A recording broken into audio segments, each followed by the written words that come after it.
వాక్యం కొరకు ప్రార్థన చేసుకుందాం. మోకరించగలిగిన వారు మోకరించండి, మోకరించలేని వారు ప్రార్థనలో ఏకోపించండి.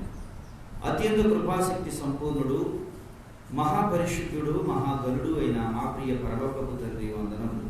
దేవా, నీ కృపా కనికరములను బట్టి ఇప్పటి వరకు మమ్మల్ని క్షేమంగా సజీవుడుగా ఉంచి నీ పాద సన్నిధికి తెలుచు భాగ్యమును గురించిన దేవా వందనములు. తండ్రి, ఇప్పటి వరకు పాటల ద్వారా నిన్ను మహిమపరిచిన, ఆరాధన ద్వారా గణపరిచిన 10 నిమిషాలు మా నిమిత్తం మీరు మాట్లాడండి ప్రభా. నేను మాట్లాడితే వ్యర్థము, నా మాట వల్ల ప్రయోజనం ఉండదు. తండ్రి ప్రభా, మీరు వచ్చి మాట్లాడండి. మీరు మాట్లాడుతూ ఉండగా ప్రభా ఆదరణ కలిగించు మాట తండ్రి. నీ మాటలలో తండ్రి ప్రభా స్వస్థనది ప్రభా.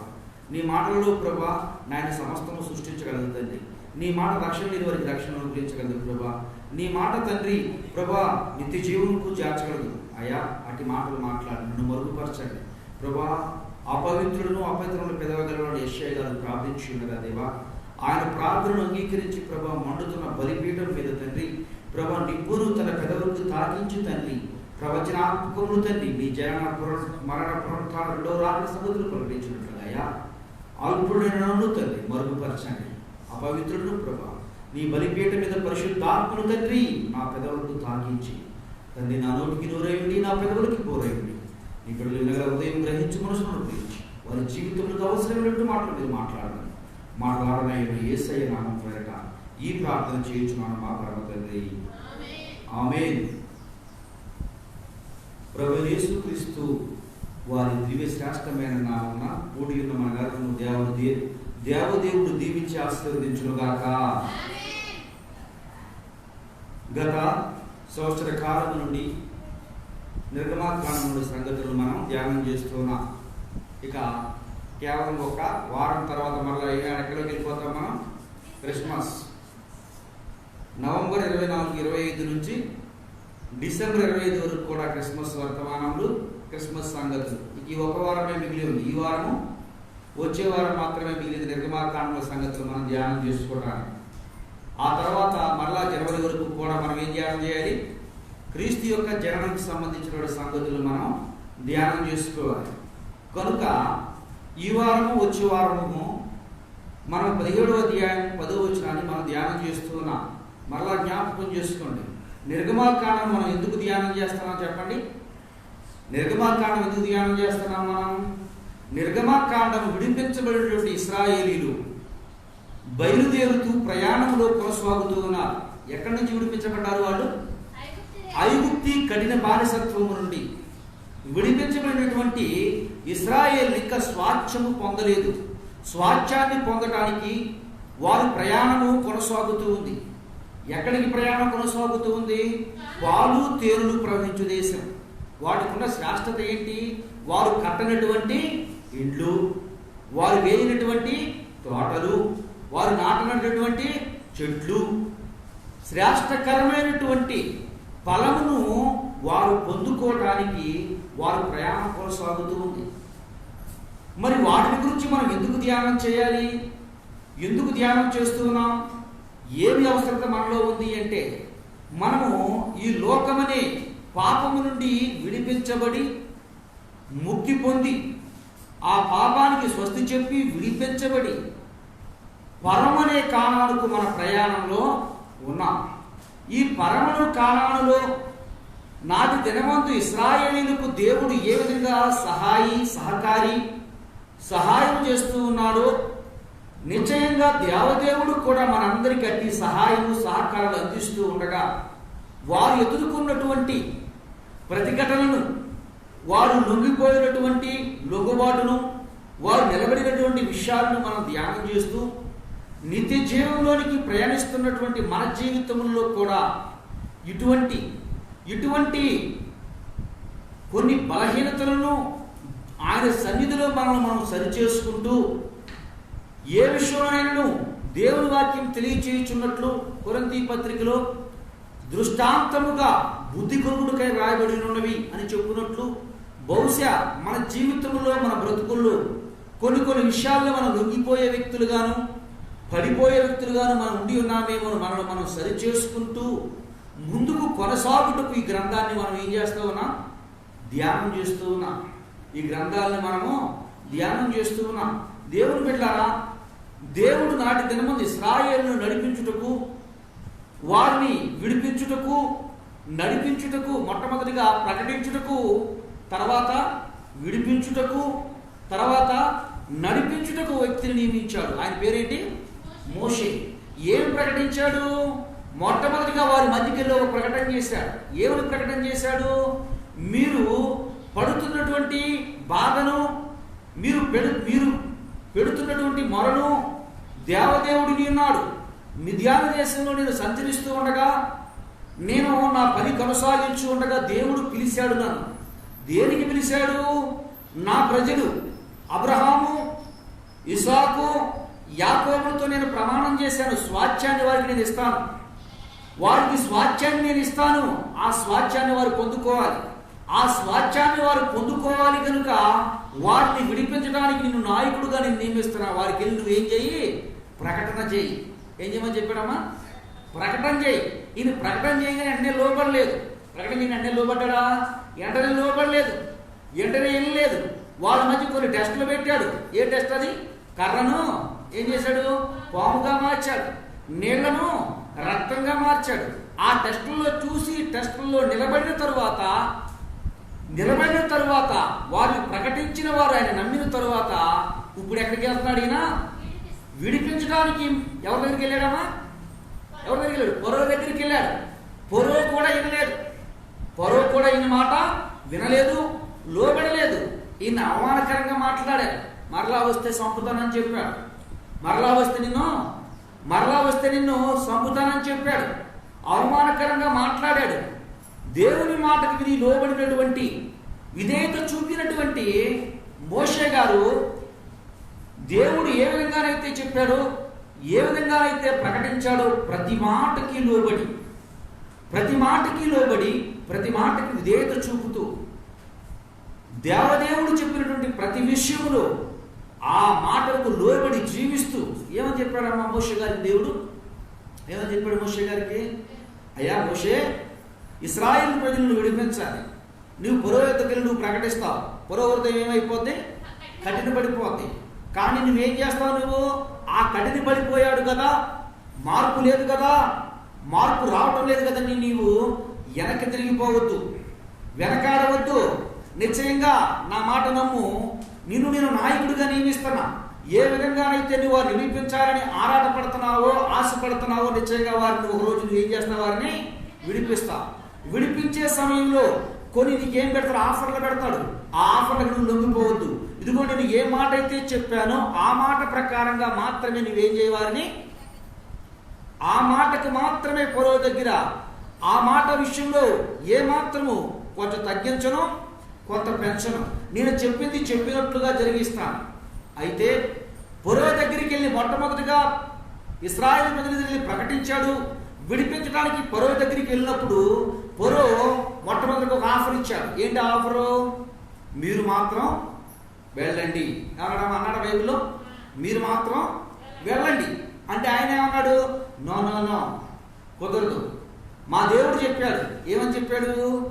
మా దేవుడు చెప్పాడు. ఏమని చెప్పాడు? మిమ్మును, మీ బిడ్డలను, మీ పశువులను మొత్తాన్ని తీసుకుని ఎక్కడికి పెడతాను? పాలు తేనెలు ప్రవృత్తి దేశంలోకి తీసుకుని వెళ్తాను. అప్పటి వరకు ఎక్కడున్నాయి? ఇవి దాసత్వంలో ఉన్నాయి. దాసత్వంలో లోబడుతూ ఉన్నాయి. దాసుడు కింద ఉన్నాయి. వీళ్ళు ఒక దాసత్వంలో బ్రతుకుతూ ఉన్నారు. ఆయన చెప్పాడు, పొరవ చెప్పాడు, విడిపిస్తున్నాను. అయితే మీరు మాత్రం పోండి, నేను మాత్రం కుదరదు.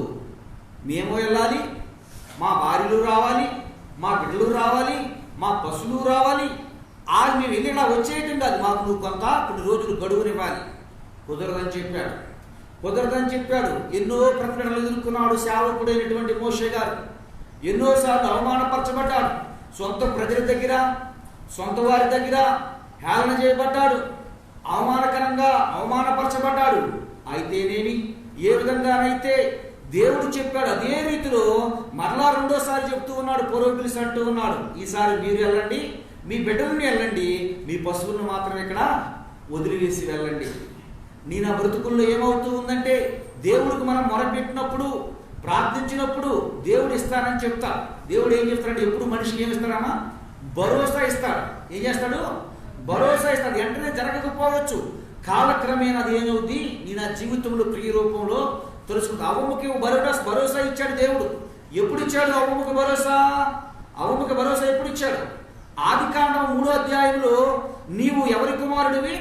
మనిషి కుమారుడు, నీలో నుండి కుమారుడు పుడతాడు, ఆ పామును ఎక్కడ తంతాడు? తల మీద కొట్టును. యేసు ప్రభువుకు పేరేంటి? మనుషుని కుమారుడు. మనుషుని కుమారుడు. చూడండి, దేవుడు నీ నా జీవితంలో, మన అందరి జీవితంలో కూడా దేవుడు వాగ్దానం చేసిన నిశ్చయంగా ఆ వాగ్దానం నెరవేరుద్ది. మొట్టమొదట మన జీవితంలో వాగ్దానం ఏ విధంగా ఉంటుంది అంటే, నీవు అనుకోవచ్చు అదే అప్పటికప్పుడే క్రియరూపం దాల్చకపోవచ్చు, కానీ మోషే గారి జీవితంలో జరిగింది అదే. దేవుడు చెప్పాడు, మోషే ఇశ్రాయేలీయులను నీవు విడిపిస్తావు. కానీ మోషే గారికి పెట్టిన ఆఫర్లు ఏంటి? మొట్టమొదట ఎవరు నడిపించమని చెప్పాడు? మీరు వెళ్ళండి. తర్వాత మీరు మీ బిడ్డలు మీరు వెళ్ళండి, కానీ పశువులని వదిలివేయండి. మోషే గారు ఏమన్నాడు? కుదరదు, మేము వెళ్ళాలి, మా బిడ్డలు వెళ్ళాలి, మా పశువులు అందరం కలిసి మేము ఎక్కడికి వెళ్ళాలి? మా దేవుడు చెప్పినటువంటి స్థలంలోకి మేము వెళ్ళి మా దేవుడిని మేము ఆరాధించాలి. మేము ఒక్కరు మాత్రమే కాదు, మేము, మా పశువులు, మా బిడ్డలు అందరూ కలిసి వెళ్ళాలని చెప్పాడు. చూడండి, మొట్టమొదటిగా ప్రకటించాడు, 2 విడిపించాడు, 3వది ఏం చేస్తున్నాడు? నడిపిస్తూ ఉన్నాడు. ఎవరు నడిపిస్తున్నాడు? ఇశ్రాయేలు ప్రజలని. ఇశ్రాయేలు ఇంకా ప్రసంగంలోకి రాలేదు.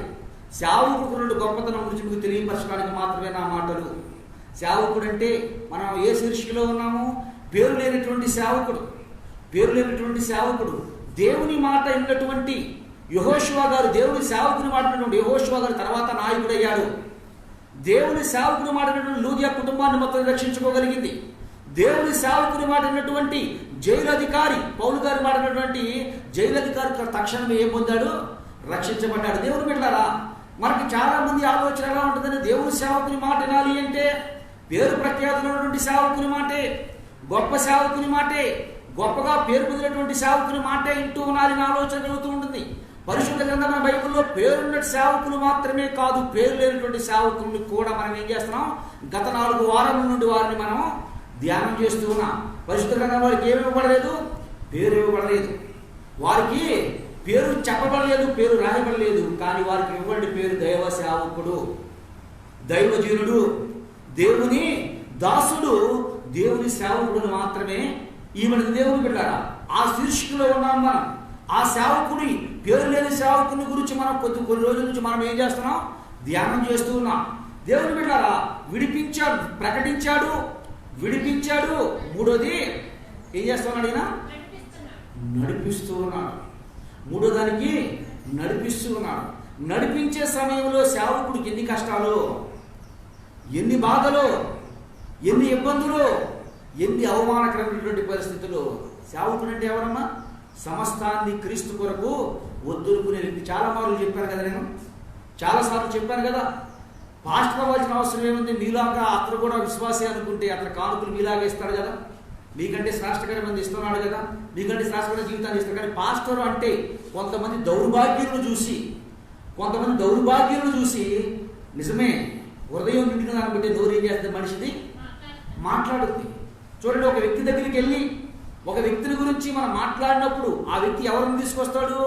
ఎక్కడో చెడిపోయిన వ్యక్తిని గురించి చెప్తాడు. అందుకే చెప్తున్నాడు అపోస్తలుడైన పౌలు గారు అంటూ ఉన్నాడు, కపట సహోదరుల వల్ల నేను ఏం చేస్తున్నాను? నా ప్రయాసం వల్ల నేను ఇబ్బంది పడుతున్నాను. నిజమే, ఈరోజు నిజమైనటువంటి పరిచర్య చేసే దైవ సేవకులు, నిజంగా పనిచేసే సేవకులు పొట్ట కూటి కోసం దేవుని పరిచర్యను మొదలుపెట్టి ఇష్టానుసారంగా బతికినటువంటి దౌర్భాగ్యులు ఎందరో గురించో యథార్థంగా పనిచేసే సేవకులు ఏమవుతూ ఉన్నారు? బాధపడుతూ ఉన్నారు, ఇబ్బంది పడుతున్నారు, నలిగిపోతూ ఉన్నారు, రోధిస్తూ ఉన్నారు, ఏడుస్తూ ఉన్నారు, ఎంతో వ్యాధులు చెందుతూ ఉన్నారు. దేవుని బిడ్డలారా, యథార్థంగా పనిచేసే వ్యక్తులు పౌలు గారు అదే చెప్తూ ఉన్నాడు కదా, కపట సహోదరుల వల్ల నేను ఏమైపోయాను? ఇబ్బందులు పాలైపోయాను. చూడండి, మోషే గారు చేసినటువంటి పరిచర్య, మోషే గారు చేసినటువంటి పని, మొట్టమొదటిగా ఇశ్రాయేలు కొరకు పొరవ దగ్గరికి వెళ్ళి అనేక అవమానాలు పడితే వారిని పాలు తేలుడు ప్రపంచ దేశానికి బయలుదేరదీసి మొట్టమొదటి ఘట్టంలో ఆయన మీద ఏమన్నారంటమ్మా? సమాధులు లేవని ఇక్కడికి తీసుకుని వచ్చారా? ఏమన్నారు? సమాధులు లేవని మమ్మల్ని ఇక్కడ తీసుకుని వచ్చావా? మాకు సమాధులు లేవని ఇక్కడ తీసుకుని వచ్చావా? సమాధులు లేవని ఇక్కడ తీసుకుని వచ్చావా నీవని ఎట్లా మాట్లాడుతున్నారా అని హేళనగా అవమానకరంగా మాట్లాడుతూ ఉన్నారు. దేవుడు ఏం చెప్పాడు? మోషే దేవుడు ఎట్లా చెప్తే అలాగే నడిపిస్తూ వచ్చాడు, అలాగే నడిపిస్తూ వచ్చాడు. దేవుడి సేవకుని యొక్క లక్షణాలు, దేవుని సేవకుని అమ్మడించిన వ్యక్తులు, దేవుడి సేవకుని మాట్లాడిన వ్యక్తులు ఉన్నతమైన స్థానంలో ఉన్నట్టుగా కూడా మన పరిశుద్ధ గ్రంథమైన బైబిల్లో మనం చూస్తూ ఉన్నాం, నేర్చుకుంటూ ఉన్నాం. దేవుని బిడ్డలారా, అలాగే ఇక్కడ విషయాన్ని మనం గమనించగలిగినట్లయితే ఇక్కడ చెబుతున్నటువంటి ఒక మాట చెబుతూ ఉన్నాడు. మోషే గారి గురించి నేర్చుకున్నాం. మోషే గారిని వెంబడించినటువంటి యెహోషువ గారు తర్వాత తానే ప్రవక్త అయి ఇశ్రాయేలులకు స్వాస్థ్యాన్ని పంచిపెట్టాడు. చూడండి, ఏ వ్యక్తి అనేకమైన అవరోధాలు ఎదుర్కొన్నాడు మోషే గారు, కానీ యెహోషువ గారిని ఎదిరించినటువంటి వ్యక్తి ఎవడు? ఒక్కడు లేదు. మోషే గారి మీద పదే పదే లేచారు, పదే అవమానకరంగా మాట్లాడారు. కానీ యెహోషువ గ్రంథం మొత్తం మీద కూడా యెహోషువ గారి మీద ఒక్కడు కూడా ఎదురు తిరిగి మాట్లాడినట్టుగా పరిశుద్ధ గ్రంథం బైబిల్ ఎక్కడ మనం చూడలేము. దేవుని బిడ్డలారా, ఇక్కడ విషయాన్ని మనం పరిశీలించగలిగినట్లయితే ఎవరైతే సేవకుని మాట యథార్థంగా పనిచేసే సేవకుని వెంబడిస్తూ ఉన్నారో, యథార్థంగా పనిచేసే సేవకుని మాట విని విధేయత చూపుతూ బ్రతుకుతూ ఉన్నారో, దేవుడు వారిని ఉన్నతమైన స్థానం తీసుకెళ్ళడానికి రుజువు ఎవరు అంటే యెహోషువ గారే. దేవుని బిడ్డలారా, మరి ఒక విషయంలోనికి వెళ్దాం మనం. చూడండి ఒకసారి మొదటి రాజుల గ్రంథము 13వ అధ్యాయము 1వ వచనం నుండి 5వ వచనం వరకు 10 నిమిషములు ధ్యానం చేసుకుందాం. అంతటా దైవజనుడైన ఒకడు యెహోవా చేత సెలవు నుండి యోదా దేశము నుండి బేతేలునకు వచ్చెను. ధూపం వేయుటకై యెరోబాము ఆ బలిపీఠం మీద నిలిచి ఉండగా ఆ దైవజనుడు యెహోవా ఆజ్ఞ చేత బలిపీఠమునకు ఈ మాట సెలవు చేసెను, ప్రకటన చేసెను. బలిపీఠమా యెహోవా సెలవిచ్చినది ఏమనగా, దావీదు సంతతిలో యెషయా అను ఒక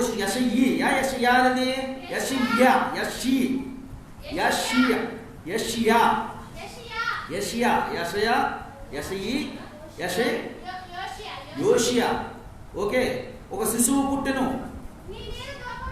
నీ మీద ధూపం వేసిన ఉన్నత స్థలము యొక్క యాజకులను అతడు నీ మీద అర్పించును.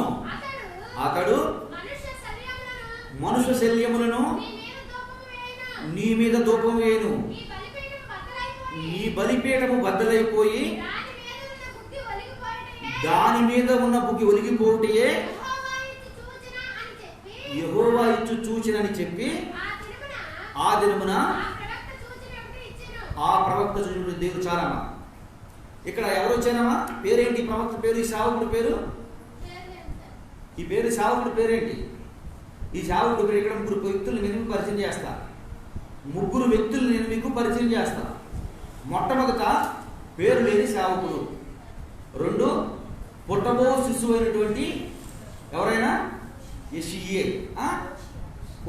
ఓషియా. మూడో వ్యక్తి ఎవరు? యెరోబాం. ముగ్గురు వ్యక్తుల్ని నేను మీకు పరిచయం చేస్తా. ముగ్గురు వ్యక్తుల్లో 2 లక్షణాలను ఒకసారి మనం ధ్యానం చేద్దాం. ఏ కోవకు చెందిన వారు మనకు అర్థమవుతూ ఉంది. మొట్టమొదటి ఆ వ్యక్తి ఎవరైనా పేరు లేనటువంటి సేవకుడు. పేరు లేని సేవకుడు నుంచి గత కొన్ని వారాల నుంచి మీకు తెలియజేస్తాను. అతనికి ఏం తెలియదు, ఏం లేదు, పేరు లేదు. అతనికున్న పేరేంటి? దేవుని సేవకుడు. బహుశా ఒక 10 మందికో 15 మందికో లేదా 5గురికో, నాలాగా 4-3 సంఘానికి ఒక సేవకుడై ఉండొచ్చు. 4-3 ఉన్న విశ్వాసపు సంఘానికి ఒక సేవకుడై బహుశా అయి ఉండవచ్చు కదా. లేక 100 మందికో సేవకుడిని అయితే రెస్పెక్ట్ ఎక్కువగా ఉంటుంది. 4-3 సంఘాన్ని కాసే సేవకుడు నాకు దగ్గర ఉన్నటువంటి వ్యక్తి చిన్న సంఘానికి కాపరై ఉండొచ్చు. అటువంటి యాజకుడు, అటువంటి సేవకుడు. రెండో వ్యక్తి ఎవరు? యెరోబాం అంటే ఎవరైనా ఎఫ్రాయిము గోత్రానికి చెందినటువంటి వ్యక్తి. ఎఫ్రాయిము గోత్రం మనకు గుర్తొచ్చే వ్యక్తి ఎవరు? నాకు చెప్పిన యెహోషువ గారని. ఆ గోత్రాలకు చెందినటువంటి ఒక వ్యక్తి. చూడండి, దేవుని పెట్టారు ఇక్కడ. యెరోబాముని పిచ్చివాడికి ఎవరో లెక్కలో పెట్టొద్దు. మంచి పని అంది ఎటువంటి వాడు కలిగిన వాడంట. పని ఏ విధంగా చేసేవాడంటే చాలా చాలా క్రమంగా పనిచేసేవాడంట. ఎప్పుడు ఆ యెరోబాము ఏ పని అప్పచెబితే చాలా జాగ్రత్తగా పని జరిగించేవాడటువంటి వ్యక్తి అంట యెరోబాము. ఈ యెరోబాము నుంచి బైబిల్ గ్రంథంలో రాయబడింది. ఈ యెరోబాము ఎవరో ఎఫ్రాయిము గోత్రానికి చెందినటువంటి వ్యక్తి. ఇప్పుడు యెరోబాము చేసే పని ఏంటి? బలిపీఠం మీద ఏం చేస్తున్నాడు? ఈయన ధూపం వేయటానికి చూస్తున్నాడు. ఏ బలిపీఠం ఇది? దేవుడు కోరుకున్నటువంటి బలిపీఠం కాదు, దేవుడు నియమించినటువంటి బలిపీఠము కాదు. ఎటువంటి బలిపీఠం ఇది? దేవునికి వ్యతిరేకం. ఏంటి ఆ వ్యతిరేకత అంటే, ఒకసారి యెరోబాము గురించి ధ్యానం చేద్దాం. యెరోబాము గురించి చేసిన తర్వాత దైవజనుడి గురించి చెప్తాను. దైవజనుడి గురించి చెప్పిన తర్వాత యెషయి గురించి కూడా మీకు నేను చెప్తాను. ముగ్గురు గురించి కూడా కొన్ని విషయాలు మనం ధ్యానం చేసుకుందాం. మన శీర్షిక ఏంటమ్మా? ఈ శీర్షికలో పేరు లేని సేవకుడు. పేరు లేని సేవకుడు చెప్పినట్లుగా జరుగుతాయా? పేరు లేని సేవకుడు నిజంగా భక్తుడేనా? పేరు లేని సేవకుడు నిజంగా భక్తుడైతే ఈ సంఘం ఎందుకు నలుగురు ముగ్గురే ఉంటారు? పేరు లేని సేవకుడు కరెక్ట్గా భక్తుడే అయితే ఎందుకని ఆయన మాటకు ఎవరు లోబడరు? ఇట్లాంటి ఒక వ్యక్తి నాకు ఫోన్ చేసి అంటూ ఉన్నాడు, అయ్యా ఎంతో పరిచర్య చేస్తున్నాను అయ్యా, నన్ను నా మాటకు విలువట్లేదు సంఘం. మరి కుటుంబం అంటే కుటుంబం కూడా విలువట్లేదు. నేను చెప్పాను, నేను మీ కుటుంబం ఏమైనా దేవుని సేవకు వెళ్ళమని చెప్పిందా? లేదు. మరి సంఘం ఏమైనా రామని చెప్పిందా? లేదు. మరి ఇంకెందుకు? వాళ్ళని పిలవలేదు, నువ్వు పరిచర్య చేస్తున్నావు. దేవుని బట్టి చేస్తున్నావు, దేవుని బట్టి చేస్తున్నావు. మరి సంఘం విలువట్లేదు, సంఘం ఏమైనా నిన్ను పిలిచిందా? పిలవలేదు. మరి నువ్వెందుకు వాళ్ళు పిలవని వ్యక్తి వాళ్ళు విలువట్లేదని బాధపడుతున్నావు? వాళ్ళు పిలవలేదు, వీళ్ళు ఎలమనలేదు. వాళ్ళు అవమానకరంగానే చూస్తారు, వీళ్ళు విలువ లేకుండానే చూస్తారు. దాని గురించి బాధపడవలసిన అవసరం ఏమీ లేదు. నిన్ను పిలిచిన వాడు నిన్ను క్రమంగా చూస్తున్నాడు లేదు, అది జాగ్రత్తగా చూసుకో. నిన్ను పిలిచిన వాడు నీవు పెట్టే మొర వింటున్నాడో లేదో జ్ఞాపకం చేసుకో. అయ్యా నేను విజ్ఞాపనలు చేసి ప్రార్థనలు చేస్తుండగా దేవుడు ప్రార్థనలు వింటూ ఉన్నాడు, నెరవేర్పు వస్తాయి. అయినా జీవితాల్లో మార్పు లేదంటే వారికి రాదు. ఎందుకంటే వారు నిన్ను ఏం చేయలేదు, పిలవలేదు. వారు నిన్ను పిలవలేదు. పిలిచిన వాడు నీ మాట వింటూ ఉన్నాడు. నిన్ను పిలిచిన వాడు నీ మాట వింటూ ఉన్నాడు. నిన్ను పిలిచిన వాడు నువ్వు పెట్టే మొర వింటూ ఉన్నాడు. కుటుంబంలో ఇల్లు లేకపోయినా నువ్వు బాధపడొద్దు. సంఘములో నీ మాటకు లోబడకపోయినా నువ్వు బాధపడొద్దు. ఎందుకంటే నిన్ను పిలిచిన వాడు నీ మాట వింటున్నాడా లేదా? నువ్వు మధ్యలాడితే మొర పెడితే నువ్వు చేసే విజ్ఞాపనకు జవాబు వస్తుందా లేదా? అవి రెండు గుర్తుంచుకో చాలు అన్నాడు. ఆ వ్యక్తి అన్నాడు, చాలా సంతోషం అయ్య గారు, చాలా బలహీనంగా ఉన్నాను, కానీ మీరు మాట్లాడిన మాటను బట్టి నేను ధైర్యపరచబడ్డా. నిజమే కదా? దేవుని కూడా నిజమే కదా? పేరు లేనటువంటి సేవకుడు చెప్తే మాట వింటారా? వినటం అవసరమా? వినవలసిన అవసరం ఉందా? వినవలసినట్టు అవసరం ఉందా అంటే దేవుని వాక్యం ఈరోజు తెలియజేస్తుంది. ఇక్కడ పేరు లేని సేవకుల గురించి తీసుకున్నాం. పేరు లేని సేవకుల సంగతులు కొన్ని మనము నేర్చుకోబోతున్నాం. చూడండి, మొట్టమొదటి యెరోబాము గురించి చెప్తాను. ఈ యెరోబాము ఎవరు అంటే ఎఫ్రాయిము గోత్రము చెందినటువంటి వ్యక్తి. ఈ ఎఫ్రాయిము ఎవరు అంటే ఎవరమ్మా? ఎఫ్రాయిము ఎవరు? యోసేపు యొక్క కుమారుడు. యోసేపు యొక్క కుమారుడు ఎఫ్రాయిము. ఫలించటి కొమ్మ, ఫలించే కొమ్మలో నుంచి ఫలాభివృద్ధి పొందినటువంటి వ్యక్తి. ఆ గోత్రంలో జన్మించినటువంటి ఒక వ్యక్తి ఎవరైనా యెరోబాము. దేవునికి స్తోత్రం. ఫలించి ఫలాభివృద్ధి పొంది ఫలాభివృద్ధిలో పొందినటువంటి వ్యక్తికి దేవుడు ఒక అవకాశాన్ని ఇచ్చాడు. ఫలించి ఫలాభివృద్ధి పొందే వ్యక్తిలో నుంచి వ్యక్తికి ఒక అవకాశాన్ని ఇచ్చాడు. ఎందుకు అవకాశం ఇచ్చాడు? దావీదు కుమారుడైనటువంటి సొలొమోను గారు తాను ఒక మొర పెడతాడు, ఒక ప్రార్థన చేస్తాడు, విజ్ఞాపన చేస్తాడు. అయ్యా నేను చూస్తే బాలుణ్ణి, నేను బాల్యంలో ఉన్నాను, నాకు జ్ఞానం ఇవ్వు. ఈ ప్రజలందరూ ఎవరు? ఈ 12 గోత్రాల ప్రజలు. ఈ ప్రజలందరూ ఎవరు ప్రజలు? నీ ప్రజలు. నాకేమో జ్ఞానం కొద్దుగా ఉంది. నా తండ్రి ఏమో నాకు రాజ్యాన్ని ఇచ్చాడు. ఈ ఇశ్రాయేలు ప్రజలందరి మీద పరిపాలన చేయాలని దేవుని వాక్యం. అటు ఇటు దిక్కులు చూడవద్దు, దేవుని వాక్యం వైపు మాత్రమే కాన్సన్ట్రేషన్ చేయండి. నిశ్చయంగా దేవుని వాక్యం మీతో మాట్లాడబోతుంది. దేవుడు వాక్యం ద్వారా మీతో మాట్లాడబోతున్నాడు. మీ హృదయాలను కట్టబోతున్నాడు. బహుశా మీరు వాక్యం నుంచి ఇప్పటి వరకు అవిధేయత చూస్తే వాక్యం నిన్ను గద్దించబోతుంది. వాక్యం నీకు బుద్ధి చెప్పబోతుంది. వాక్యం నిన్ను సరి చేయబోతుంది. కనుక జాగ్రత్తగా దేవుని నామం పేరట మీకు తెలియజేస్తున్నాను. దావీదు యొక్క కుమారుడైనటువంటి సొలొమోను బాల్య దశలో ఉండగా రాజు అయినప్పుడు తాను మొరపెడతాడు. ఏమని మొరపెడతాడు? అయ్యా నేను బాలుడిని, బాల్య దశలో ఉన్నవాడును నీ ప్రజలను ఇశ్రాయేలు ప్రజలను యథార్థ హృదయంతో నడిపించుటకు నాకేం కావాలి? ఆస్తులు కావాలన్నాడా? నాకు జ్ఞానాన్ని ఇమ్మని చెప్పాడు. దేవుడు ఆయన చేసినటువంటి ప్రార్థన విజ్ఞాపనను దేవుడు మెచ్చుకొని ఇష్టపడి సంతోషపడి జ్ఞానంతో పాటు నీకు పేరు ప్రఖ్యాతలను ధనమును కూడా ఇస్తున్నానని చెప్పి ఆయన దేవుడు ఏం చేస్తాడు? ఆశీర్వదిస్తాడు. దేవునికి స్తోత్రం, దేవునికి స్తోత్రం. అయితే కాలక్రమేణా దేవుని మాటకు విధేయత చూపినటువంటి సొలొమోను గారు దేవుడు చెప్పినటువంటి ఒక పని చేస్తాడు. అనేక స్త్రీలను వివాహము చేసుకుని వృద్ధాప్యం తన హృదయాన్ని ఏం చేశారంట? దేవుని అన్య దేవతల తట్టు అనే హృదయాన్ని ఏం చేశారు? త్రిప్పివేశారు. అన్య దేవతల తట్టు తన హృదయాన్ని తిప్పివేశారు. దేవుడు మొరపెడుతూ ఉన్నాడు. నిజమే, మన జీవితంలో దేవుని స్వరం మాకు ఎప్పుడైనా పడుతుంది? మనకి కష్టాల్లో, కన్నీళ్ళు, బాధల్లో, వ్యాధులలో ఉన్నప్పుడు దేవుని స్వరం వెంటనే మనకేమవుద్ది? కనెక్ట్ అవుద్ది. చూడండి, మంచి ఆకలితో ఉన్నామనుకోండి, గంజన్నమైన నోటికి ఎంతో ఏ విధంగా ఉంటుంది? చాలా టేస్ట్గా ఉంటుంది. ఆకలితో ఉంటుంది. సర్వసమృద్ధిలో ఉన్నామనుకోండి, బిర్యానీ కూడా మనకు ఎలా ఉంటుంది? ఉప్పు తగ్గిందో. ఇప్పుడైనా గుర్తుంచుకోండి, నేను ఎక్కడికి వెళ్ళిన తర్వాత జ్ఞాపకం చేసుకుంది ఒకటే, ఏ భోజనం మీ ముందు పెట్టింది ఏం చెప్పి దేవుని వాక్యం చెప్పింది? ఉప్పు ఎక్కువైనా, ఉప్పు తక్కువైనా, కారం ఎక్కువైనా, కారం తక్కువైనా, అది టేస్ట్ లేకపోయినా ఏం చేస్తా? శుభ్రంగా తినేసి మాట్లాడడం. ఎందుకంటే దేవుని వాక్యం చెప్తూ ఉంది. అది ఇది అలా ఇలా అని చెప్పడం అది సేవకుడి లక్షణం కాదు, క్రైస్తవుడి యొక్క లక్షణం కూడా కాదు. దేవుని బిడ్డలారా, ఇక్కడ బాల్య దశలో మొరపెట్టాడు సొలొమోను గారు. ఏమని మొరపెట్టాడు? అయ్యా, నేను బాలుణ్ణి, నాకు ఇప్పుడు ఒకటి అవసరం. ఏంటది? జ్ఞానం అవసరం కనుక నా జ్ఞానాన్ని దయచేయమని ప్రార్థన చేశాడు. జ్ఞానాన్ని దయచేయమని ప్రార్థన చేస్తే దేవుడు మాట్లాడితే వెంటనే ఆయన స్వరాన్ని వినగలిగాడు. దేవుడు జ్ఞానం ఇచ్చేసాడనగానే జ్ఞానము సెట్ అయిపోయింది. ఆయన గురించి గొప్ప పుస్తకాలు కూడా, సామెతల గ్రంథాన్ని మనం చూడగలము, ప్రసంగి గ్రంథాన్ని కూడా మనం చూడగలం. అట్టి పరిపూర్ణమైనటువంటి సొలొమోను గారు వృద్ధాప్యంలోకి వచ్చిన తర్వాత ఇష్టానుసారంగా బ్రతుకుతూ ఉంటే దేవుని వాక్యం ఎన్నిసార్లు చేసినట? పలుమారులు అని అంటుంది బైబిల్లో. ఏమంటుందమ్మా? పలుమార్లు దేవుడు ఏం చేశాడంట?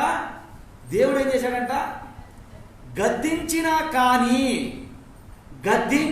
కానీ ఏమైపోయింది?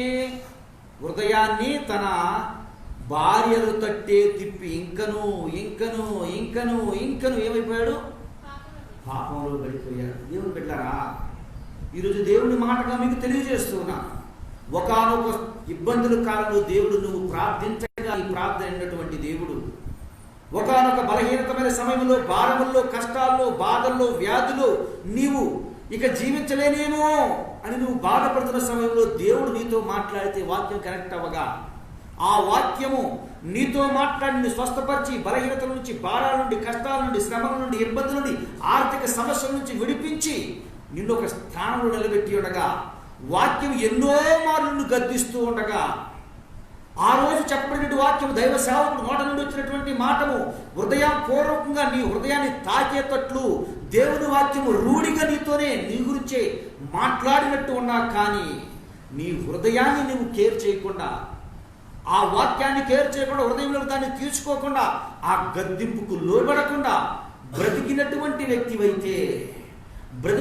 వ్యక్తివైతే దేవుని బిడ్డలారా, తర్వాత అంటూ ఉంటాడు దేవుడు, ఇదిగో నన్ను దావీదును బట్టి నీకు నేను రాజ్యాన్ని ఇచ్చాను, దావీదుతో ఒక ప్రమాణం చేశాను, తరతరములు యుగయుగములు నీ సింహాసనము నిలుచును, తరతరములు యుగయుగములు నిలుచును. అయితే నేను మాట ఇచ్చిన, నేను మాట తక్కువ వాడు కాదు. ఇప్పుడు పని చేస్తా. ఏం చేస్తా నేను? నీకు 2 గోత్రాలు మాత్రమే వండిస్తా. 12లో నుంచి 10 గొప్పదా 2 గొప్పదా చెప్పండి అమ్మా. 10 గొప్పదా 2 గొప్పదా? సొలొమోనుతో మనం పోల్చుకోవచ్చు, యెరోబాముతో కూడా పోల్చుకోవచ్చు. చెప్తా తర్వాత. సొలొమోనుతో పోల్చుకోవచ్చు, యెరోబాముతో కూడా మనం పోల్చుకోవచ్చు. నిజంగా దేవుని వాక్యం ఎన్నిసార్లు మనం గద్దిస్తూ ఉంది, ఎన్నిసార్లు వాక్యము రూఢిగా మనల్ని స్పష్టంగా దేవుని వాక్యం మనల్ని గద్దిస్తూ ఉంది. వాక్యం మనల్ని సరి చేసుకోమని, వాక్యం మనల్ని సరైన స్థితిలో నువ్వు లేవని, సరైన జీవితాన్ని నువ్వు జీవించట్లేదని, నాకు ఇష్టానుసారమైన జీవితం నీలో కనబడట్లేదు, ఇష్టమైన మార్గం నీలో కనబడట్లేదు. ఎన్నిసార్లు దేవుని వాక్యం మనల్ని గద్దిస్తూ రూఢిగా తెలియపరుస్తూ ఉంది. బహుశా మనను ఏమాత్రము ఆ వాక్యాన్ని విధేయత లేని వ్యక్తులుగా బ్రతుకుతున్నాము. ఒకసారి జ్ఞాపకం చేసుకోనండి. దేవుడు అంటూ ఉన్నాడు, ఇన్నిసార్లు గద్దించినా, ఇన్నిసార్లు నేను నీకు తెలియజేసినా నువ్వు నా మాట లేదు. ఎందుకు నేను లేదు అంటే, ఒకనొక శ్రమ సమయం ముందు నీకు బాగా నీవు లేమిలో ఉండగా నాకు మొరపెడితే నేను ఒకేసారి మాట్లాడే ఆ మాటకు నువ్వేమైపోయావు, లోబడిపోయావు. అనేక మార్లు నేను ఇప్పుడు మాట్లాడుతూ ఉన్నా, నా మాటకు నీవు ఏం చూపట్లా, నా మాటకు ఏం చూపట్లా, నువ్వు విధేయత చూపట్లా, నా మాటకు వైపు నువ్వు చెవి ఎక్కట్లా. దేవుని వాక్యం తెలియజేస్తుంది ప్రకటనలో, చెవి గలవాడు వినుగాక. చెవులు ఎవరికైనా ఉన్నాయో ఈరోజు ఈ వాక్యము దేవుడు ఆయా స్థలంలో వింటున్న వాళ్ళు, చెవి గలవాడు ఈ వాక్యమును వినుగాక. దేవునికి స్తోత్రం. దేవుని బిడ్డలారా, సర్వ సమృద్ధిలో జ్ఞానములో ఆయన కంటే గొప్పవాడు లేడు.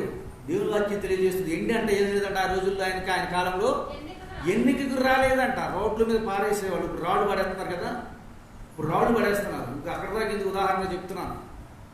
అటు ఇప్పుడు గ్రానైట్ ఫ్యాక్టరీలు రాళ్ళు ఉన్నాయి. ఉదాహరణకి నల్గొండ జిల్లా వెళ్తే వాళ్ళు దేంతో పారిపోగడతారు అనుకుంటున్నారు? మన ఇంట్లో పాలిష్ రాయడం చూసారా, వాటితో గోడ కడతారు. మన ఇంట్లో ఉండే పాలిష్ రాయేసుకుంటాం, మనం వేసుకోలేము. ఎందుకంటే మన స్థాయి అంత ఉండదులే, మనం ఎందుకు లేదో ఉన్నటువంటి టైల్స్తో సరిపెట్టుకుందాం, లేకపోతే ఫ్లోర్తో సరిపెట్టుకుందాం అంటాం. కానీ పాలిష్ రాయేస్తారు తెలుసా మీకు? పాలిష్ రాయి తెలుసా మీకు? తెల్లటి రాయి, మా సలవ రాతులను బైబిల్లో కూడా రాయబడింది. సలవ రాతురాళ్ళు అంటారు. ఎట్లా ఉంటాయి? నునుపుగా ఉంటుంది. దాన్ని కొనాలంటే మన స్థితి ఏంటి? మనం కొనలేవులే అంటే, ఒక ఇంటికి కనీసం చిన్న ఇంటికి మనం దాన్ని కట్టుకోవాలి అంటే కనీసం ₹1,00,000 దాకా అవుతుంది. మనం అంత భరించలేదే. టైల్స్ అయితే బాగుంటే ఉంటుంది, దాంట్లో 25,000 అయిపోతుంది, జేబు చేసుకుందాం అనుకుంటాం. కానీ అటువంటి గ్రానైట్ రాయిలు ఏం చేస్తారో తెలుసా? పారిగోడ కట్టుకుంటారు.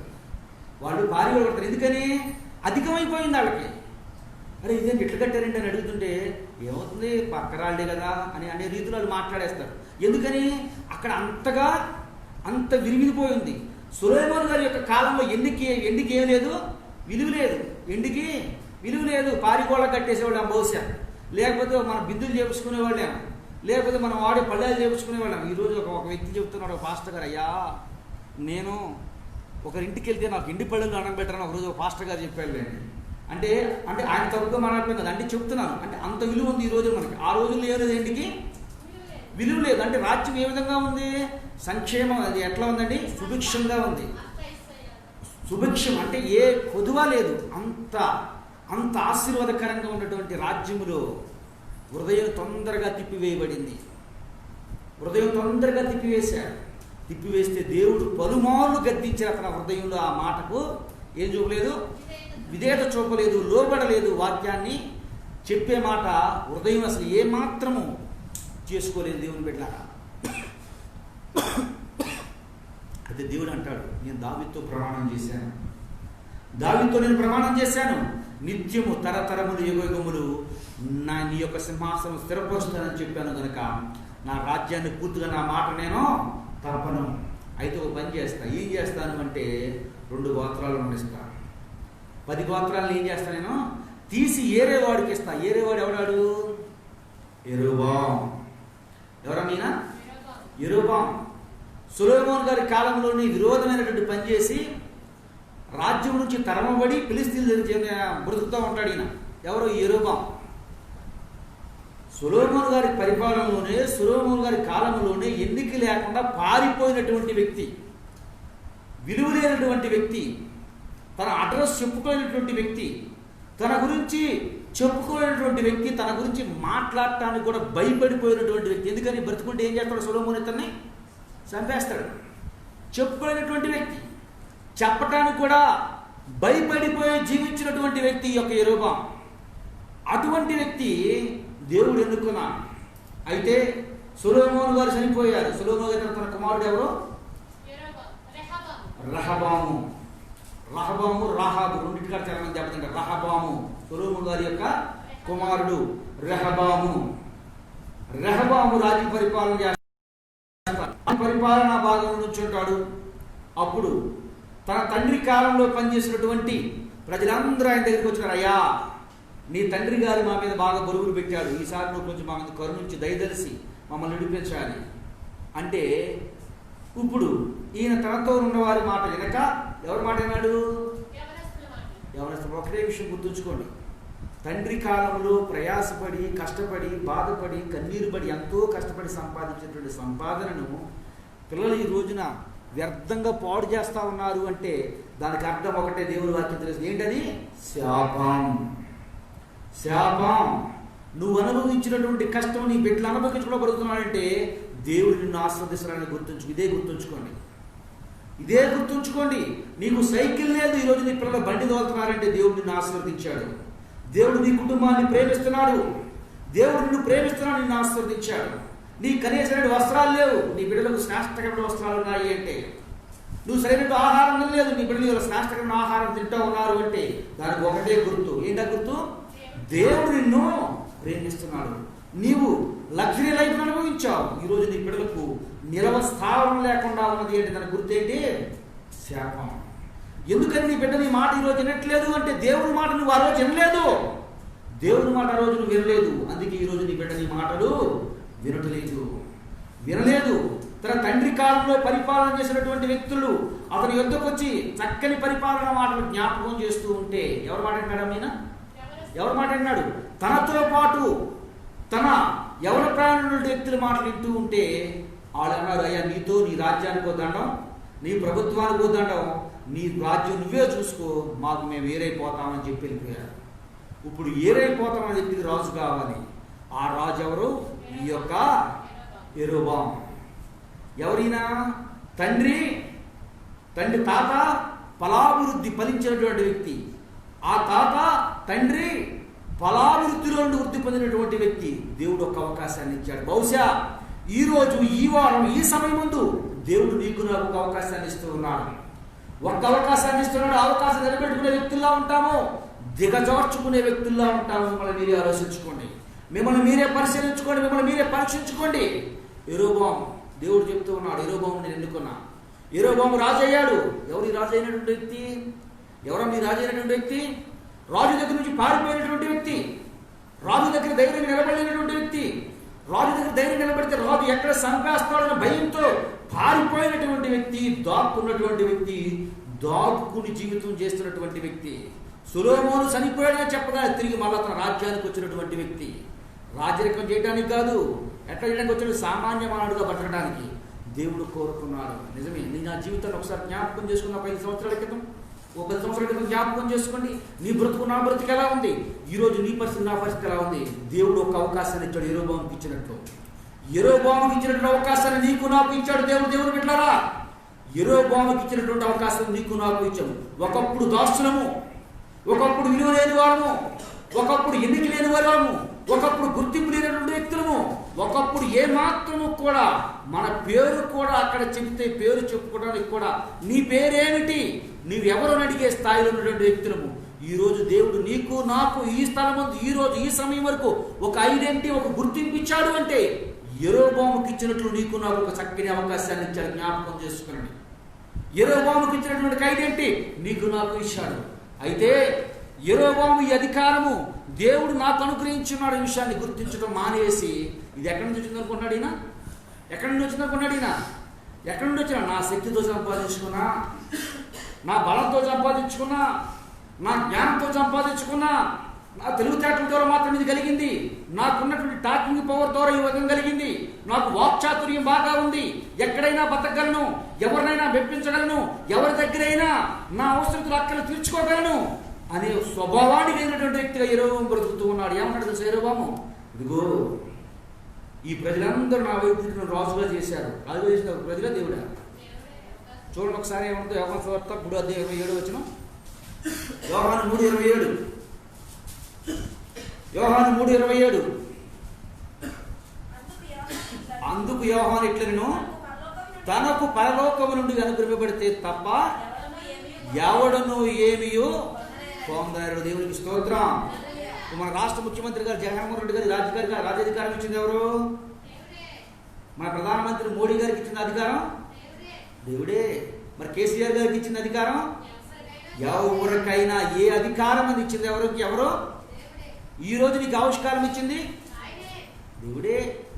ఈరోజు ఇక్కడ మాట్లాడటానికి ఈ స్థాయి, ఈ అవకాశాన్ని ఇచ్చింది ఈరోజు ఈ మాటలు మాట్లాడుతుంది దేవుని మాటలే. దేవుని మాటలే.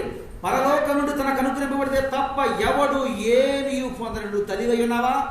నీకు దేవుడు ఇచ్చాడు అధికారం, నీ బిడ్డలై ఉంటాను. ఎంతమంది గొడవలు లేరు? నువ్వు తండ్రి అయి ఉన్నావా? దేవుడు ఇచ్చాడు నీకు అధికారం. నువ్వు భర్తవై ఉన్నావా? భార్య పైన అధికారం దేవుడు నీకు ఇచ్చాడు. నువ్వు భార్య అయి ఉన్నావా? దేవుడు నీకు అధికారాన్ని ఇచ్చాడు. దేవుడిస్తే అధికారం వచ్చింది తప్ప నీకు నీవుగా ఏ అధికారాన్ని ఏమీ నానమ్మలు కానీ, అమ్మమ్మలు కానీ, తాతయ్యలు కానీ వీళ్ళందరూ ఎక్కడి నుంచి వచ్చినారు అధికారం? ఆ అధికారం ఎవరిచ్చారు? ఆ బిరుదులు ఎవరిచ్చారు? బహుశా ఇది అధికారం బిరుదులు అంటారు. దేవుని వాక్యం యెషయా-గ్రంథంలో చెప్తున్న 43వ అధ్యాయం ఏమంటాడు? నువ్వు నన్ను ఎరగనప్పటికీ నేను నీకు బిరుదులు ఇచ్చితిని. దేవుని వాక్యం ఒకదానితో ఒకటి ముడిపడి ఉంది. నీవు నన్ను ఎరగనప్పటికీ నీకు బిరుదులు ఇచ్చితిని, నీకు ఒక ఐడెంటిటీ ఇచ్చితిని. యెరొబోము అనుకుంటూ ఉన్నాడు. ఏమనుకుంటూ ఉన్నాడంటే, నా జ్ఞానంతో నేను సంపాదించుకున్నా, నా తెలివితేటలతో నేను సంపాదించుకున్నా, నా తెలివి నా జ్ఞానాన్ని బట్టి నేనేం చేస్తాను అంటే వీళ్ళని బహుశా నేను ఇప్పుడు మరలా యెరూషలేము బాగుందని చెప్తే ఏదో ఒక రోజు మళ్ళీ రాజు వైపుకి వీళ్ళు తిరుగుతారు కనుక వీళ్ళని ఏం చేస్తాను, ఇక్కడ కట్టడి చేసేస్తా. మెప్పించాల్సిన మనుషుల్లో దేవుడిని చెప్పండి. మనిషి అధికారం ఇచ్చిన వ్యక్తికి లోబడి ఉండాలా? లేక లోకంలో కనబడి తలుపు వెలుగులకి లోబడి ఉండాలా? చెప్పండి. మనం అధికారం ఇచ్చినటువంటి దేవదేవునికి లోబడి. అసలు ఈయనకి అధికారం ఇస్తానని చెప్పింది ఎవరు? ఈయనకి ఎవరమ్మా చెప్పింది? దేవుడే చెప్పాడు. ఎప్పుడు చెప్పాడు? సొలొమోను బ్రతికుండగానే చెప్పాడు. ఎప్పుడు చెప్పాడు? సొలొమోనుతో మాట్లాడి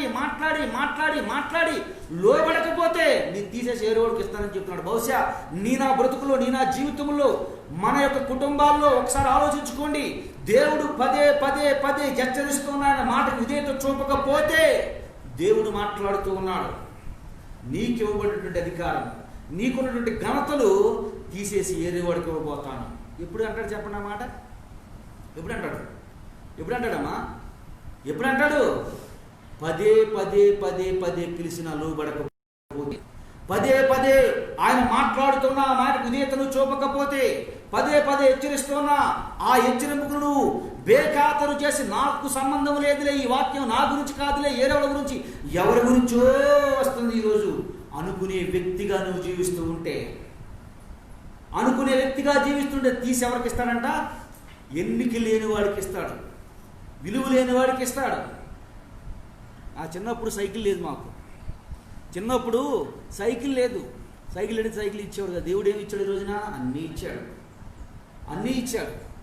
ఆ పిల్లలకు సైకిల్ అంటే తెలియనటువంటి పరిస్థితి చేశాడు. ఒకరోజు మన అందరి పరిస్థితి అంతే కదా. దేవుని బిడ్డ, దేవుడు మనల్ని ప్రేమిస్తున్నాడు.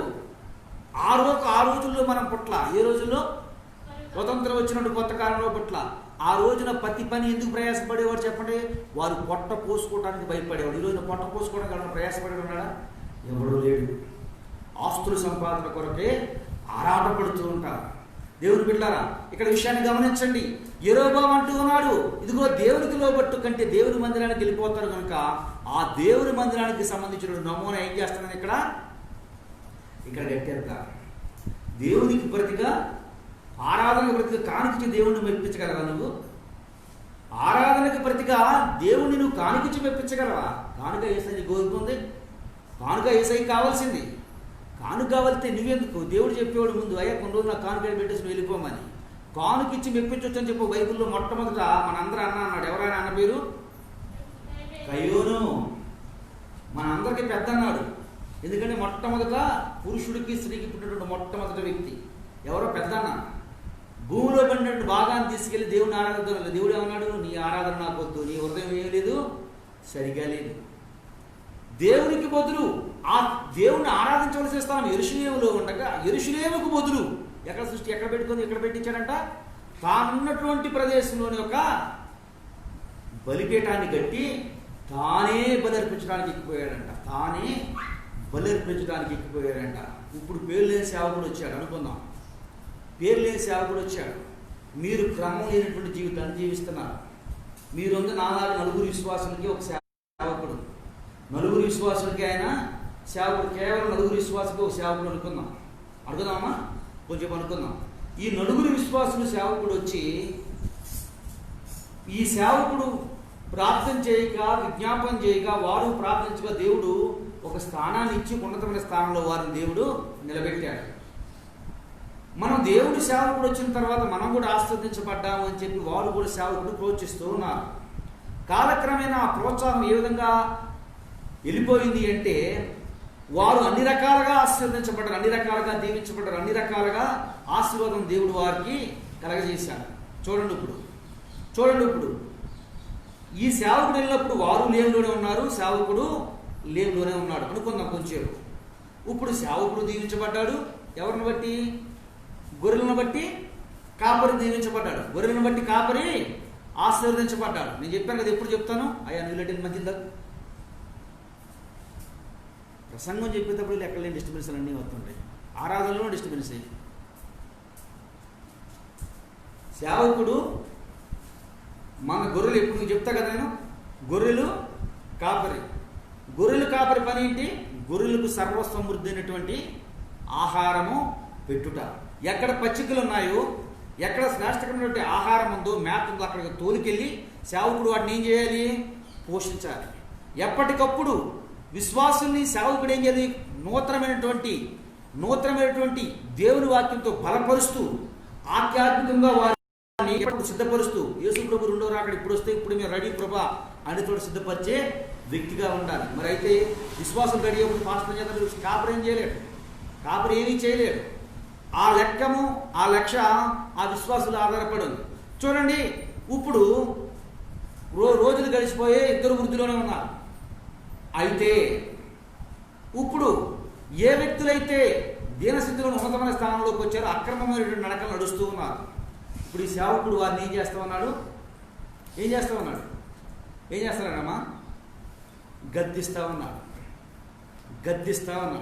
గద్దిస్తూ వీళ్ళకి ఏమనిపిస్తుంది చెప్పండి? ఏమనిపిస్తుంది? అరే మేము లేకపోతే నీకు సంఘమే లేదు, మేము లేకపోతే నువ్వు అసలు నీకు పాస్టర్ అనే ఐడెంటిటీయే లేదు, మేము లేకపోతే నీకు పాస్టర్ అనే ఐడెంటిటీయే లేదు, నీవా మమ్మల్ని ఎత్తిచ్చేది, నీవా మమ్మల్ని ఎగ్గేసేది, నువ్వు కాకపోతే పేరున్న సేవకులు చాలామంది ఉన్నారు, వాళ్ళ దగ్గరికి మేము పోతాం. ఇదేనా పేరున్న సేవకులు మాత్రం ఏం చెప్తాడు? ఈ మాట చెప్పడం దేవుని వాక్యం విరోధంగా మాట్లాడతాడా? మాట్లాడు కదా. దేవుని వాక్యం ఉందంటే ఉన్నట్లే చెప్తాడు తప్ప వాక్యం లేనిది ఉన్నదిగా కానీ ఉన్నది లేనట్టుగా కానీ ఏ వ్యక్తి, ఏ సేవకుడు కూడా ఎప్పుడు చెప్పడు. ఇక్కడ పేరు లేని సేవకుడు వచ్చి చెప్తూ ఉన్నాడు, అయ్యా నువ్వు చేసేది తప్పు. తన స్థితిని తను జ్ఞాపకం చేస్తూ ఉన్నాడు. నువ్వు ఏ స్థితిలో ఉన్నావు జ్ఞాపకం చేసుకో, ఏ పరిస్థితిలో ఉన్నావు నువ్వు జ్ఞాపకం చేసుకో. నువ్వు ఈరోజు ఈ స్థానంలో ఉండటానికి కారకులు ఈ ప్రజలు కాదు, వారి మెప్పు కాదు. నువ్వు మెప్పించవలసింది ఎవరినే? దేవదేవుడిని. నువ్వు బహుశా నువ్వు అనుకుంటూ ఉన్నావేమో ఏమని అంటే, ఈ రాజ్యము నా శక్తి, యుక్తులు, జ్ఞానము, తెలివితేటల ద్వారా వచ్చాను అనుకుంటున్నావేమో. బహుశా ఇప్పుడు నా మాటను లక్ష్య పెట్టకపోవచ్చు, ఎందుకంటే నాకేం లేదు, పేరు లేదు. నువ్వు నా మాటగా నువ్వు బేఖాతర్ అసలు విలువ ఇవ్వకపోవచ్చు, ఎందుకంటే నాకు పేరు లేదు. కానీ నువ్వు కడుతున్నావే దీన్ని 300 సంవత్సరాల తర్వాత, అప్పుడు నేను ఉంటానా? ఉండను. నువ్వు ఉంటావా? నువ్వు ఉండవు. నువ్వు కట్టేదాన్ని పడగొట్టే వ్యక్తి ఒకడు రాబోతున్నాడు. దేవునికి స్తోత్రం. ఏం చెప్తున్నాడు ఈయన? తప్పును హెచ్చరిస్తూ ఉన్నాడు, తప్పు చేయొద్దని చెప్తున్నాడు. బహుశా నేను చెప్పిన మాటని కూడా నువ్వు అదే తప్పు చేసావంటే ఆ రోజుకి నీవు ఉండవు, నేను ఉండవు. కానీ నేను చెప్పినటువంటి మాట మాత్రం ఉంటుంది. ఏంటన్నమాట? నువ్వు కట్టే ప్రతి బలిపీఠాన్ని ఏం చేస్తాడమ్మా? పడగొట్టేస్తాడు. చూడండి ఎక్కడ ఉంది అదే మాట? ఉందా ఆ మాట బైబిల్లో? 2 రోజుల గ్రంథం 23వ అధ్యాయం 15 వచ్చిన నుంచి 23 వచ్చిన వరకు ఈ మాట చెప్పిన ప్రసంగాన్ని ముగించేస్తాను. 2 రోజుల గ్రంథం బేతేలులో ఉన్న బలిపీఠమును, ఉన్నత స్థలములను అనగా ఇశ్రాయేలు వారు పాపము చేయుటకు కారకుడైన నాబాతు కుమారుడైన యెరోబాము కట్టించిన ఆ ఉన్నత స్థలమును బలిపీఠమును అతడు పడగొట్టించి ఆ ఉన్నత స్థలమును కాల్చి పొడుము అగునట్టుగా ఏం చేశాడమ్మా? త్రొక్కించి అష్టరాదేవి ప్రతిమను కాల్చివేసెను. అమ్మా యెషయా అట్లా తిరిగి సమాధులను చూసి కొందరును పంపి సమాధుల్లోనున్న ఆ శల్యముడి ఎముకలను తెప్పించి దైవజనుడు, చూడండి ఏ దైవజనుడమ్మా? ఏ దైవజనుడు? పేరు లేని దైవజనుడు. ఎప్పుడు దైవజనుడినా? ఇంకా ముందు చెప్పుకున్నాను, బలరాజుల గ్రంథం 13వ అధ్యాయం చూసిన రాజులే దైవజనుడు. ఆ దైవజనుడు చదవమ్మా. ఆ దైవజనుడు యెహోవా మాట చాటించి చెప్పిన ప్రకారము వాటిని బలిపీఠం మీద కాల్చి దానిని అపవిత్రపరిచెను. దేవునికి స్తోత్రం. మిగిలాడా? అప్పటికి మిగిలాడా? మిగలలేదు. మిగిలాడా? మిగలలేదు. దేవుని బిడ్డలు ఒక విషయం జ్ఞాపకం చేసుకోండి. ఎందుకంటే సేవలోకి వచ్చినటువంటి కొత్తలో, పరిచర్యకు వచ్చినటువంటి కొత్తలో ఒక సేవకుడు పరిచర్య కొనసాగిస్తూ ఉన్నాడు, పరిచర్య చేస్తూ ఉన్నాడు. పరిచర్య చేస్తూ ఉంటే వాళ్ళ బంధువుల్లోని ఒక వ్యక్తికి పరిశుద్ధాత్మ వచ్చేది. ఎటువంటి పరిశుద్ధాత్మ వచ్చిందంటే ఎప్పుడూ సీరియల్ చూసే వ్యక్తి. ఆ వ్యక్తి నోరు తెట్టి నోటు కదుపులేనటువంటి వ్యక్తి. ఆ వ్యక్తి యథార్థంగా పనిచేస్తున్న సేవకుడిని గద్దిస్తూ ఉంది. ఏమని గద్దిస్తూ ఉంది? నువ్వు అక్రమం చేస్తున్నావు, నువ్వు తప్పు చేస్తావన్నా. ఏంటి అక్రమం చేసేది? ఏంటి అక్రమం చేసేది? ఈయన టీవీ చూడటం. మీకు విషయం తెలుసా? మీరు అందరూ మరి గ్రూప్లో ఉన్న ఒక పోస్ట్ పెట్టా. రీసెంట్ ఏలూరులోనంట ఒక అమ్మాయి 15 సంవత్సరాల వయసు అంట. 15 సంవత్సరాల వయసు. మీరు చదివారు ఎవరన్నా? 15 సంవత్సరాల వయసు అయితే ఆ అమ్మాయి అంట డైలీ సీరియల్ కంటికి రెప్ప కొట్టకుండా చూస్తుందంట. కాలక్రమేణా కొన్ని రోజులకి ఆలోచన పెట్టిందంట, నేను కూడా హీరోయిన్ అయిపోవాలని. ముంబై వెళ్ళిపోయిందంట. ఎట్లా చేసి పట్టుకొని వచ్చి నిన్న రీసెంట్గా చైల్డ్ హోమ్కి తరలించారంట. దేవుని పిల్లలు జాగ్రత్తగా చెప్తున్నాను. మీరు పదే టీవీలు కతుక్కుపోయి ఉంటే, టీవీలు కతుక్కుపోయి దాన్నే చేసుకుంటూ ఉంటే ఏమవుద్దులే, ఆ లెక్క ఏముందిలే అని చేస్తూ ఉంటే ఇంతకంటే నేనేం చెప్పేది ఏమి లేదు. నేను ఉండను. బహుశా రాబోయే రోజుల్లోకి బహుశా మీరు ఉండకపోవచ్చు, కానీ మాటలు మాత్రం స్థిరమైపోయి ఉంటాయి. ఇక్కడ చెప్తున్నటువంటి వ్యక్తి చెప్పే మాట ఏమని చెప్తూ ఉన్నాడు అంటే, రాజా నువ్వు అక్కడ కడతన్నావు, నేను దృష్టిలో నేను అలుపుకున్నవి ఉండొచ్చు, నువ్వు అనుకోవచ్చు నువ్వు నిజంగా గొప్ప సేవకుడు అయితే నీ దగ్గర 1000 మంది విశ్వాసం ఉండాలి. కాబట్టి 1000 మంది విశ్వాసులు లేరు కనుక నువ్వు 4-3 నీ దగ్గర ఉన్నారు కాబట్టి నువ్వు భక్తుడు కాదు, నీ మాటని లక్ష్య పెట్టాల్సిన అవసరం లేదు అనే ఆలోచన నువ్వు కలిగి ఉంటే 300 సంవత్సరాల తర్వాత అప్పుడు నీవు ఉండవు, నేను ఉండను. కానీ నేను చెప్పినటువంటి దేవుని మాట మాత్రం ఏమన్నాడు యేసుప్రభు? మీరు వెళ్ళి నా నిమిత్తం ఏం చేయండి అమ్మా? ప్రకటించండి. మీరు వినకపోతే మీ పాదాల దులిపేయండి.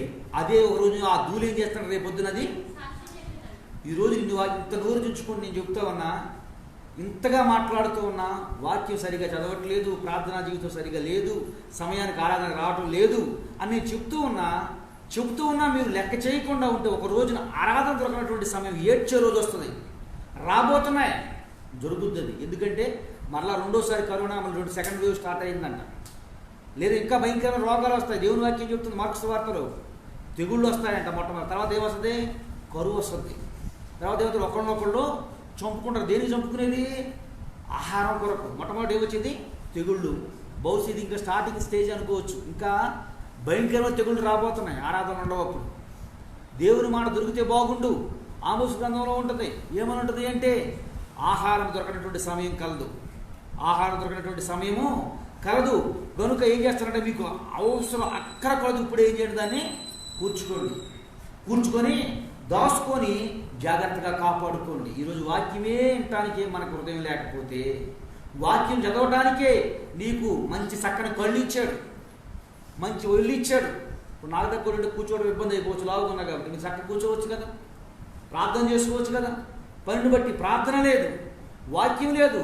రేపొద్దును పచ్చి మౌన సంగతి ఎలా ఉంటే ఎండు మౌన సంగతికి ఎట్లా ఉంటుందో చెప్పుకోలేము. దేవుని వాక్యం చెప్తుంది కదా. ఒకవేళ బహుశా రాబో రోజులు నేను ఉండకపోవచ్చు, కానీ నేను చెప్పే మాట మాత్రం ఆ రోజున అది జరిగి తీరక మానదు. దేవునికి విరోధంగా బట్టి ఏ ఆయుధం కూడా, ఏ చెట్టు కూడా ఏముంది? ఫలింపు ఫలించనే ఫలించదు. దేవునికి స్తోత్రం. దేవుని బిడ్డలారా, ఈ విషయాన్ని గమనించండి. చెప్తూ ఉన్నాడు నేను ఉండకపోవచ్చు, కానీ ఆ రోజు నా సమాధి నీకేమొద్ది ఆ మాట గుర్తై ఉంటుందని దేవుని వాక్యం తెలియజేస్తూ ఉంది. ఇలాగ నేను చెప్తూ ఉంటే సేవకుడు, యథార్థంగా పనిచేసే సేవకుడిని ఆ వ్యక్తి చెబుతున్న పరిశుద్ధాత్మతో తన మీద ఎవరికైతే కోపం ఉండదో ఆ వ్యక్తి గురించి భయంకరంగా చెబుతూ ఉంది.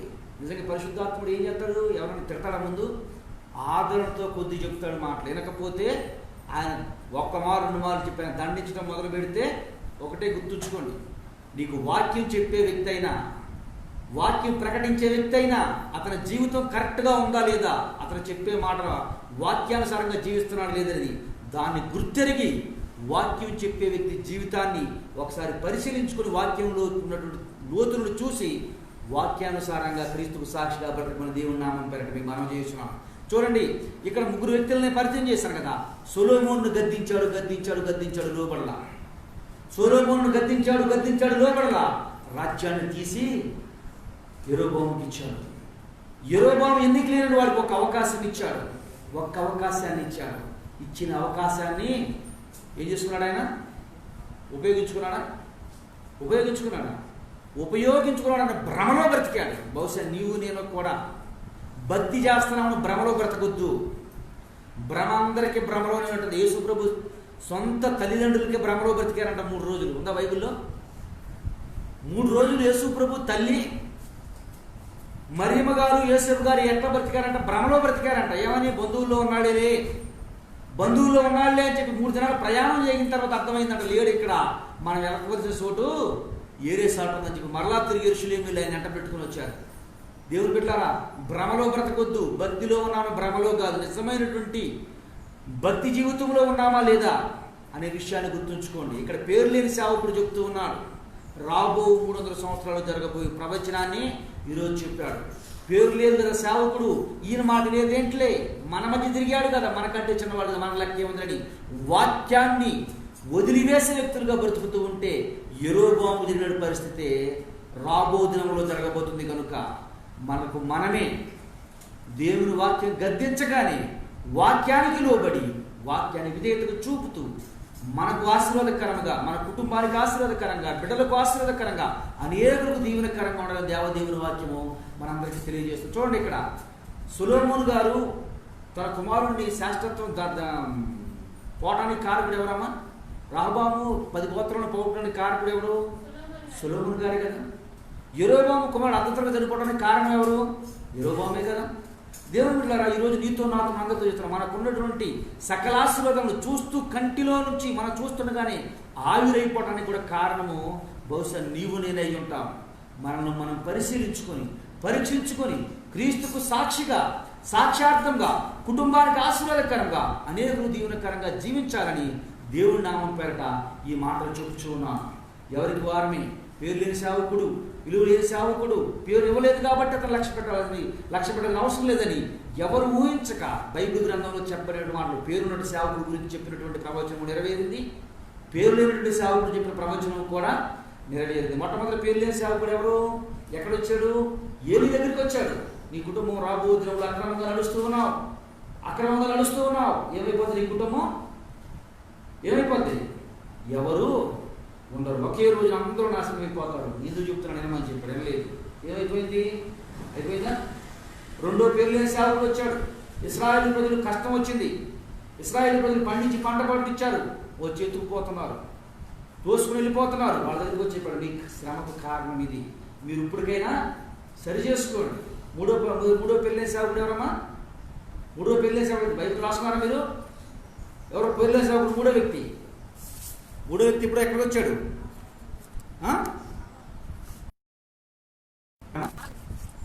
3వసారి పేరు లేని సేవకుడు ఎక్కడికి వచ్చాడు?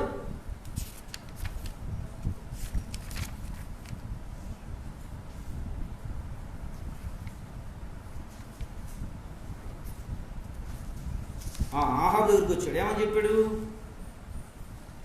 3వసారి పేరు లేని సేవకుడు వచ్చి, నువ్వు చక్కగా నడుచుకో, నీకు సమయం ఇస్తున్నా, సమయాన్ని ఉపయోగించుకోమని చెప్పాడు. కానీ ఉపయోగించుకోలేదు. ఎవరినైతే నీవు వాడితో సేవసం చేద్దాడు, వాడితోనే సావాసం చేశాడు. తిరిగి అతడే ఏం చేశాడు? ఇతన్ని చంపేశాడు. ఎవరితోనైతే నీవు ఈరోజు దేవునికి విరోధంగా నడుస్తూ దేవుని విరోధం చేస్తూ ఉన్నావు, దేవుడు నీ శత్రువు అని తెలిసిన వాడికి ఎప్పుడు నువ్వు మిత్రుడుగా ఉండవద్దు. అంటే శత్రువుడు మనుషులు ఎప్పుడు శత్రువుగా ఉండడు. కొన్ని అలవాట్లను దేవుడు చెప్తూ ఉన్నాడు.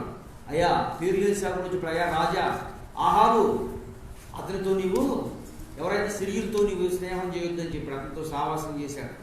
మొట్టమొదటి యుద్ధానికి వచ్చాడు, విజయాన్ని ఇచ్చాడు, విజయం పొందుకున్నాడు. విజయం పొందుకుంటాడని చెప్పాడు. అతనితో నువ్వు సావాసం చేస్తున్నాడు. అతనితో సావాసం చేశాడు. అతడే ఇతను ఏం చేయించాడు? చంపించాడు. నిజమే దేవుని బిడ్డలారా, ఎవరైతే మన మీద శత్రువుగా ఒకప్పుడు క్రీస్తు ఎరిగిన కొత్తలో ఉన్నారు, వారి అలవాట్లకు మనం వెళ్ళకూడదు. వారి అలవాట్లలో మనం కలిసిపోకూడదు. వారితో కలిసి వారే మనల్ని ఏం చేస్తారు? రేపొద్దున హేళన చేసే వ్యక్తులు ఉన్నారు. నాలుగో వ్యక్తి ఎవరమ్మా? నాలుగో వ్యక్తి ఎవరు? పేరు తెలియని ప్రవక్త.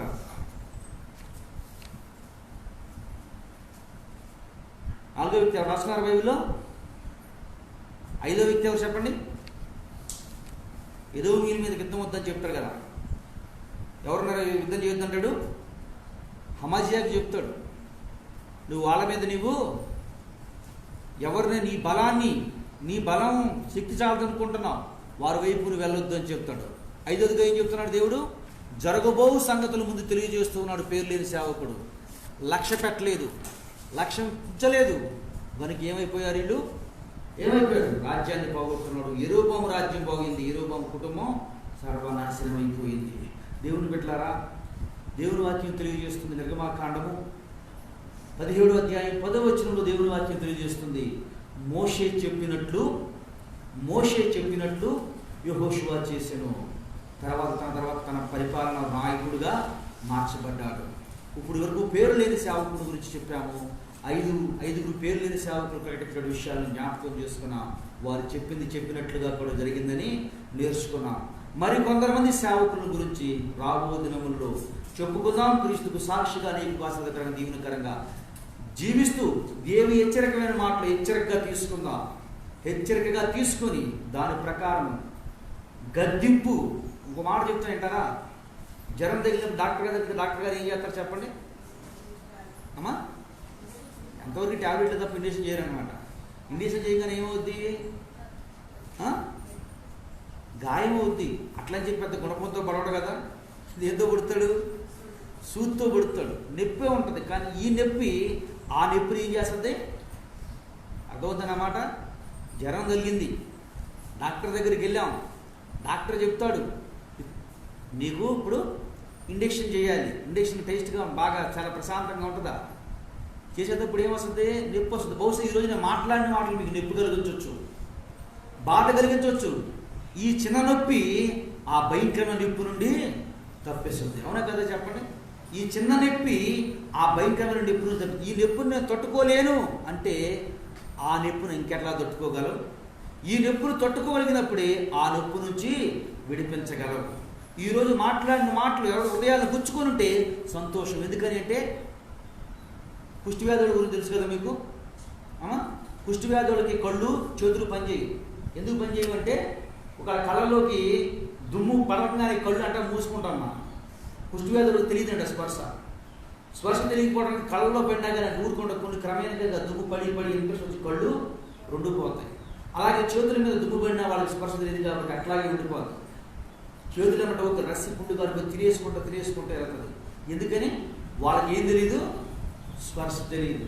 ఈరోజు వాక్యం కూడా ఎవరికే నన్ను గుచ్చినట్టుంది, ఈరోజు నన్ను గుచ్చేసినట్టుగా దేవుని వాక్యం అని ఎవరికైతే తెలియదో వాళ్ళు ఎలాంటి వాళ్ళు మిమ్మల్ని మీరే ఆలోచించుకోండి. ఆ మాట నేను అన్నాను. ఏమి లేదని వాళ్ళకి స్పర్శ లేదు. స్పర్శ లేని వ్యక్తులకి ఏం లేదు? స్పర్శ లేని వ్యక్తులకి ఏం లేదమ్మా? బైబిల్లోనే ఉంది కదా. ఏముంది? స్పర్శ లేని వ్యక్తులకి అపవిత్రుడు. వాడు ఎక్కడ ఉండకూడదు? పాలెంలో ఉండకూడదు, బయటికి వెళ్ళిపోవాలి. స్పర్శ ఎవరికైతే తొలుగుద్దో వాళ్ళకి ఏమవుద్ది? గ్యారంటీగా ముందు పనిచేస్తుంది. స్పర్శ లేని వ్యక్తికి ముందు వేసినా పనిచేయదు. ఈరోజు ఈ మాట్లాడినటువంటి మన అందరి జీవితాల్లో, మన అందరి బ్రతుకుల్లో, ఇంక్లూడింగ్ మీ, నాతో సహా స్పర్శ లేని వ్యక్తిగా బ్రతికితే ఏమవుద్ది? నాకు మెడిసిన్ వేసినా ఉపయోగం ఉండదు. ఇది నాకు స్పర్శ కలిగింది అన్నవాళ్ళు చేయొద్దని ఒకసారి స్పర్శ తగిలింది అనుకున్న వాళ్ళు చేయకండి. అంటే సీరుకి స్పర్శ తగలేదు కావాలి. ఇప్పుడు ఇస్తాడు చేసి చూడండి. స్పర్శ తగిలింది అంటే ఏమవుద్ది? మెడిసిన్ పనిచేస్తుంది. పనిచేసి దేవుడి నామానికి ఏమవుద్ది? మహిమకరంగా మన కుటుంబానికి అనేక వికాసకరంగా వాటి స్థితి కృప పరిశుద్ధాత్మదులు మనకు దయచేయుగాక. ఆమేన్. మహిమాన్వితుడు మహాకరితండి వందరములు ప్రభా. ఇష్టపడిన వాక్యం బిడ్డ ఉదయాలు నీరు కట్టి ఫలింప చేయండి. వ్యర్థం కాకున్నట్లు తను నీకు సాక్షాత్తుగా జీవించకపోవడానికి సహాయం చేయండి. యేసయ్య నామం పేరిట ప్రార్థన చేయించున్నాను మా పరమ తండ్రి. ఆమేన్.